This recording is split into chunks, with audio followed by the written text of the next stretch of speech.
Antes do AVC, a gente achava que tudo pra gente nada ia acontecer, né? Não, comigo não acontece isso, mas acontece. E se acontecer, encare ele numa boa, que não é o fim do mundo, não.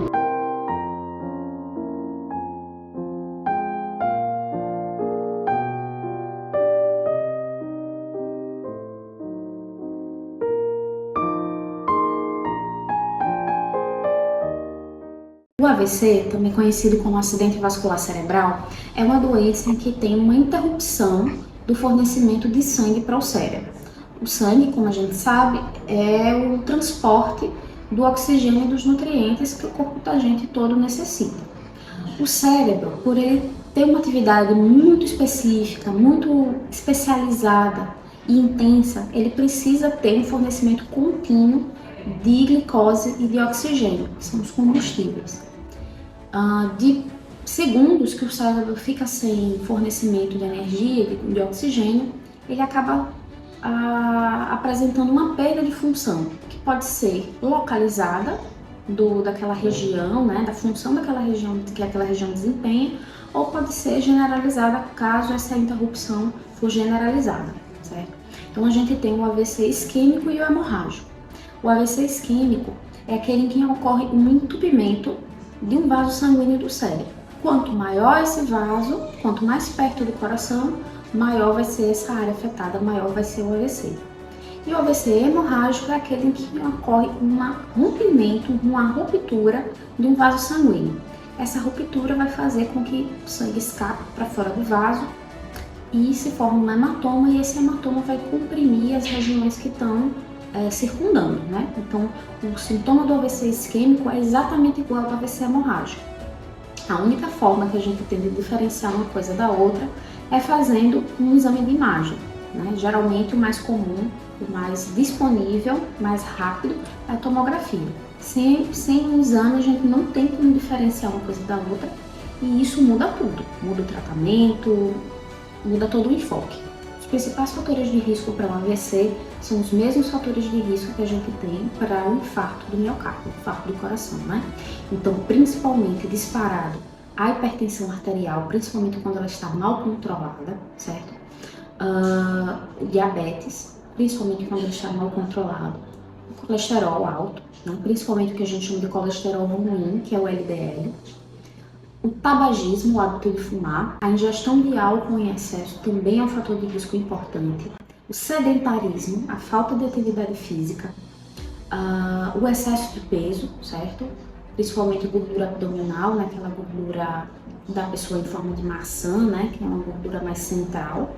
O sono de má qualidade também, principalmente a apneia do sono, os roncos. E também fatores como alimentação desregrada, né?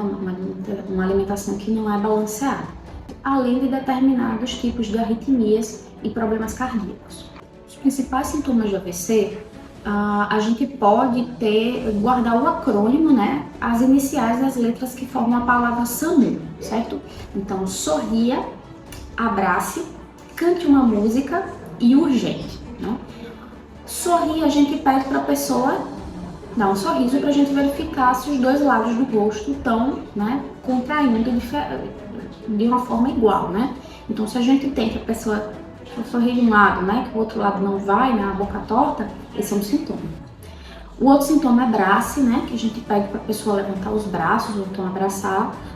A pessoa que tem AVC, na grande maioria dos casos, ela vai ter dificuldade de mexer um lado do corpo, uma metade do corpo, né? Então pode ser um braço, uma perna, ou então um braço e a perna de um lado só, né? Pode ser do mesmo lado da dificuldade de sorrir ou não. A música, a gente pedir para a pessoa falar alguma frase ou cantar, né, algum trecho de música, porque outro sintoma muito comum é a língua enrolada, né? A dificuldade que a pessoa tem de se comunicar. Pode ser de articular as palavras, né?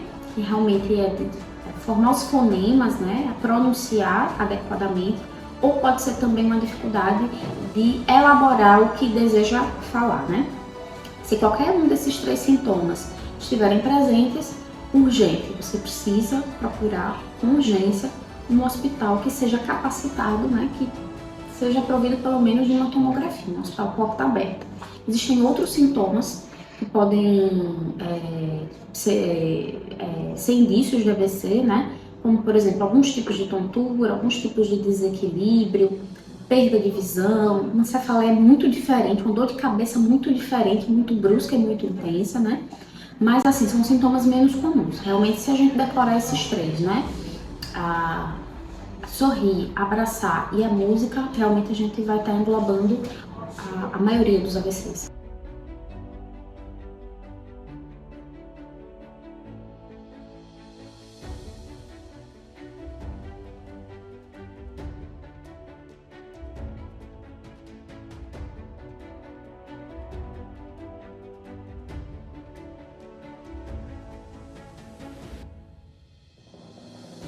Vida minha história, assim, era uma vida corrida. Corrida, assim, que eu digo assim, eu era ativa para tudo. Eu trabalhava, cuidava de filho, levava filho na escola, ia buscar.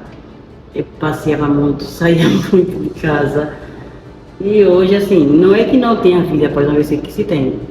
É hoje, assim, para mim sair, eu tenho que ter alguém para mim fazer, assim, por exemplo, artesanato. Eu não é tudo que eu pego, porque eu não posso ainda, mas assim, foi um aprendizado também, porque antes do AVC, a gente achava que tudo, pra gente nada ia acontecer, né? Não, comigo não acontece isso, não acontece. E se acontecer, encare ele numa boa, que não é o fim do mundo, não. Antes do AVC, eu era um pouquinho negligente. Eu não tomava o remédio da pressão direito, eu comia de tudo, eu não fazia atividade física. E no AVC, eu não percebi, que minha filha que descobriu eu estava com a boca torta, só que eu não quis acreditar e também não tive a coragem de ir até o espelho me olhar. Aí nesse intervalo eu fiquei até às 6h40 da noite sem ter socorro, porque eu também não procurei o socorro. Mas aí quando foi às 6h40 eu fui para o hospital Augusto Franco. Aí chegando lá aí me atenderam, fizeram a triagem. Nesse intervalo das 6h40 até as 8h20 eu fiquei lá esperando. Aí o médico chegou a minha vez e me chamou. Aí quando eu entrei, estava um médico e mais 2 estagiários. Aí um dos deles, quando me viu, doutor, aqui é AVC. Só que aí o médico falou a ele que o médico lá era ele, não era ele era apenas um estagiário. Isso que eu estava com estresse, aí me passou uma injeção. Aí depois da injeção eu piorei, eu não consegui mais andar e aí comecei a enrolar a fala. Aí ele mandou fazer o exame do coração, eu fui, até aí eu consegui tirar o sutiã, mas não consegui colocar mais. Aí me mandaram para casa. Chegando em casa, aí meu genro ligou para um médico que é amigo dele, do João Alves. Chegando lá, eu já fui direto passar a tomografia, aí já acusou o AVC, já estava com a mancha já meio grande no cérebro.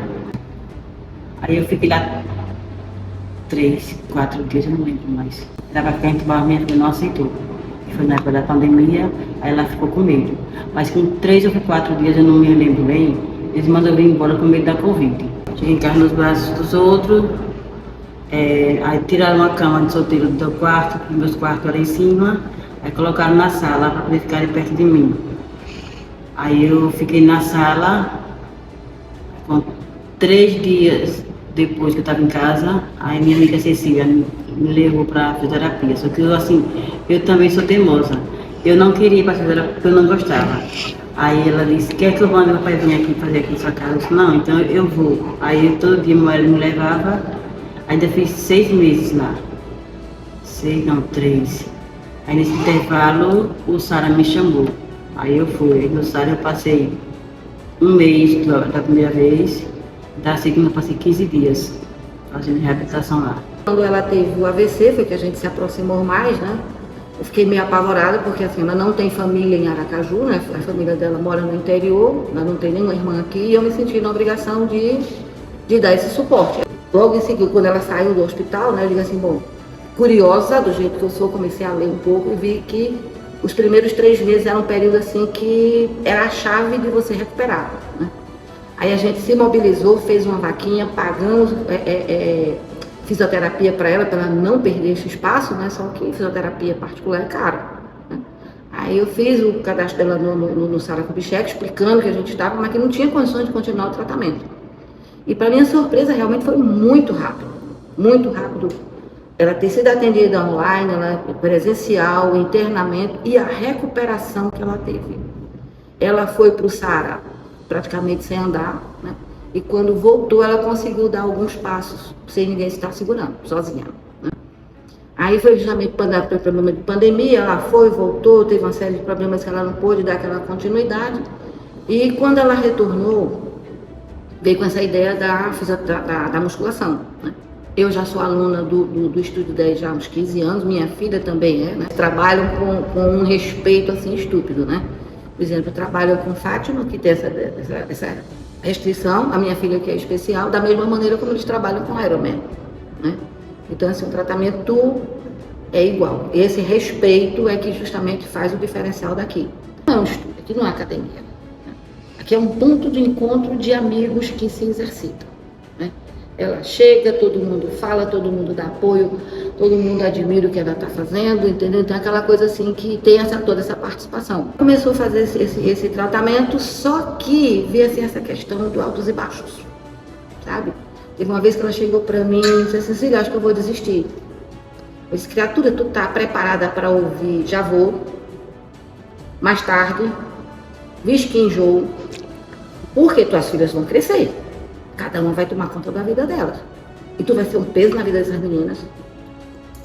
Aí assim, na marra, ela veio. O ponto de partida mesmo foi no ensaio fotográfico da filha dela de 15 anos, né? Que a Vani fez um vídeo, né, ela subindo no step, colocou no Instagram, aí Fátima marcou um amigo dela lá do Sara, né? Esse amigo do Sara marcou a médica dela, que ela não tinha na época, não seguia, e a médica ficou horrorizada quando viu o vídeo, né? Ligou para ela perguntando se era ela mesma. Dona Fátima, tem uma pessoa aqui no Instagram muito parecida com a senhora. Eu disse: não, sou eu. Saíram de lá, foram para a praia para fazer um ensaio fotográfico. Quando está lá, o farmacêutico, não foi?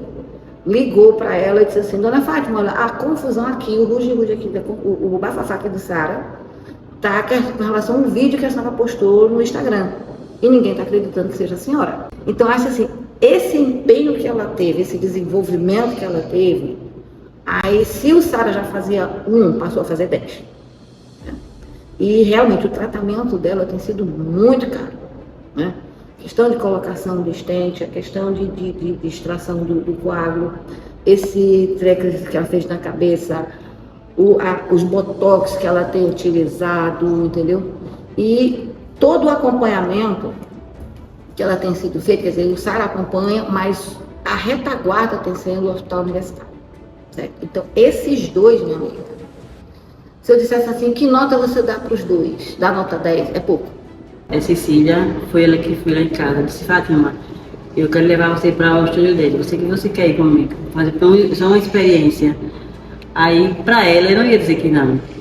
Eu disse: ela mandar eu catar fava na pista, eu vou. Aí eu disse: sem querer, vamos. Aí eu vim, mas quando eu cheguei aqui, na verdade, eu não queria ficar. Eu achava a professora muito grossa, sabe? Aí eu olhava esse vídeo, ela me via tanto. Mas só que foi o contrário. Ela agora, o Estúdio 10 pra mim foi tudo. Foi não, tá sendo tudo pra mim. O Estúdio 10 tem quase 3 anos, né, comigo? Quase 3 anos já. Fátima chegou aqui no início, no primeiro período de 2022, bem debilitada. E foi um desafio muito grande.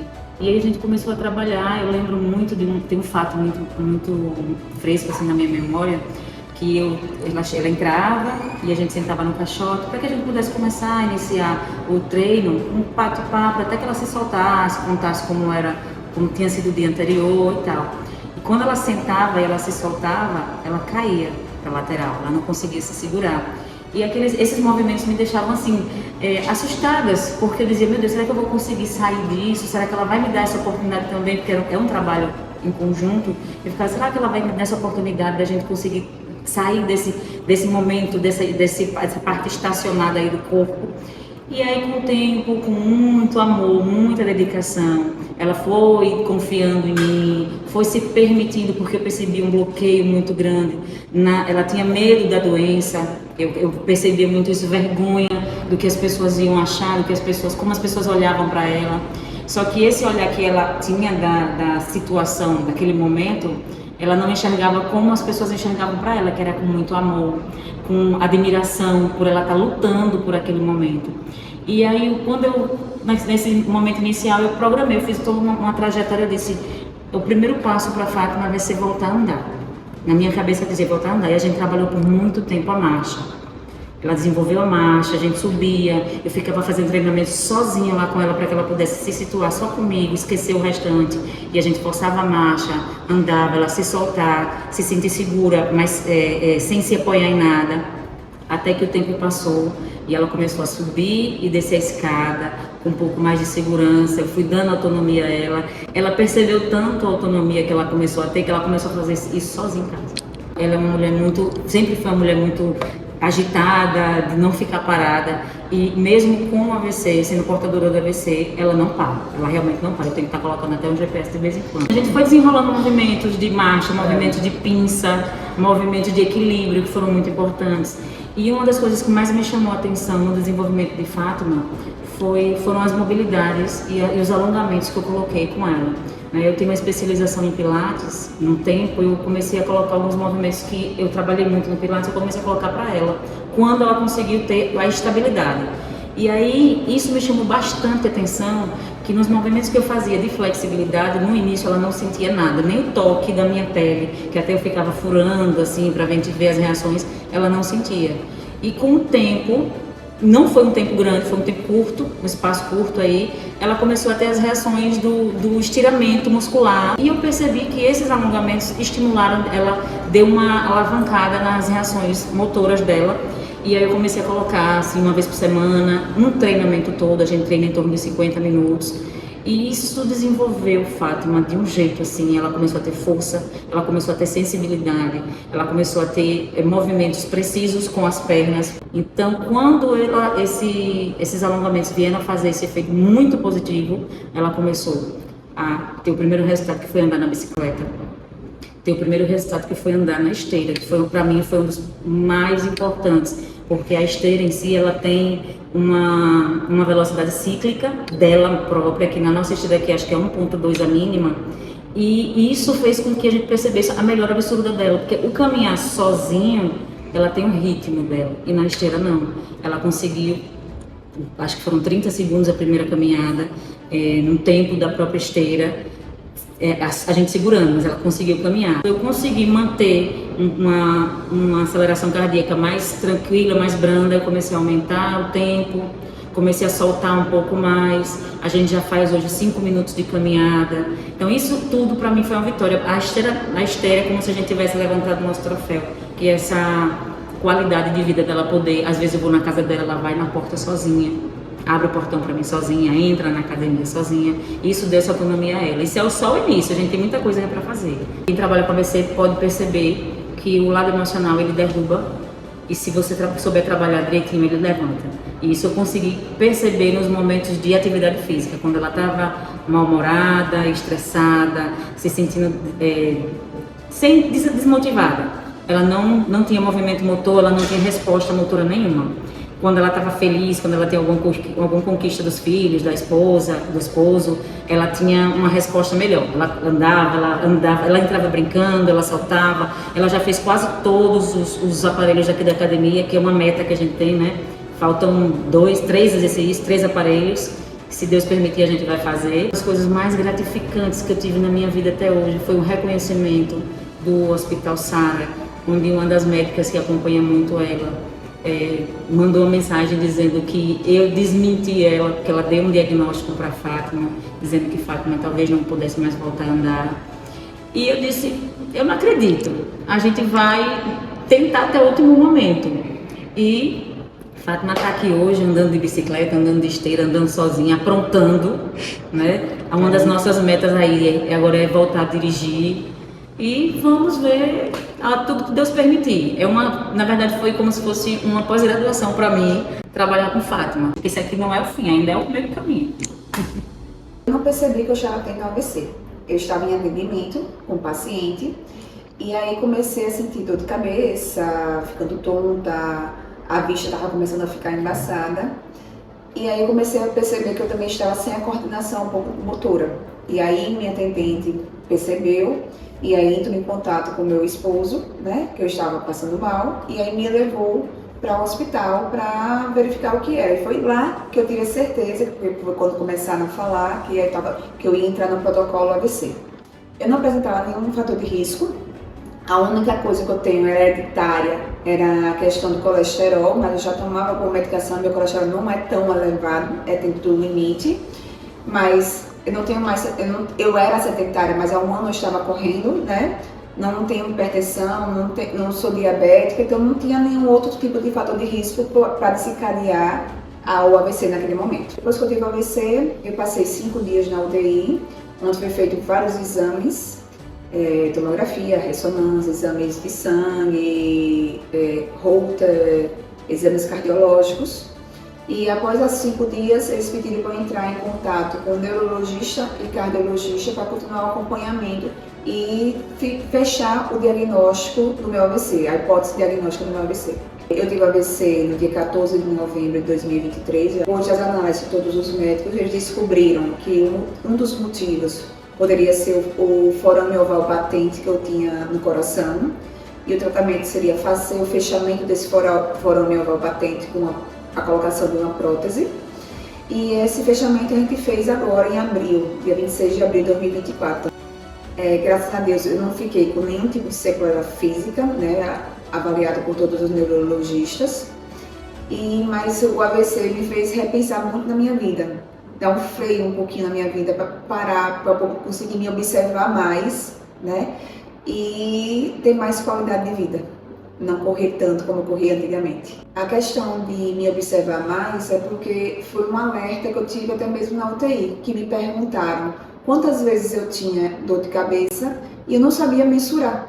E eu comecei a me observar e perceber que eu tinha dor de cabeça frequentemente. Para mim, a dor de cabeça era uma coisa natural. Dando dor de cabeça, de vez em quando eu tinha alguns problemas de visão, tontura, e eu, para mim, achava aquilo natural. E aí eu não parava para ser examinada, para passar por uma parte médica ou para ser avaliada. Um conselho que eu dou para vocês é que diminua o ritmo, vá devagar, se observe mais, curta sua vida, curta sua família. E trabalho não é tudo, então aproveite. Bom, os meus principais conselhos em relação ao AVC são: primeiro, o AVC é prevenível. 90% dos casos de AVC podem ser evitados com um estilo de vida saudável, né? E o segundo recado é que o AVC tem tratamento, tá? Só que esse tratamento precisa ser rápido, né? A gente tem até 4 horas e meia a partir do início dos sintomas, não é a partir do momento que chega no hospital. A partir do começo dos sintomas, a gente tem tratamento para fazer com esse paciente, né? Então, tempo é cérebro. Se você acha que uma pessoa está tendo um AVC, não hesite, procure um atendimento médico urgente.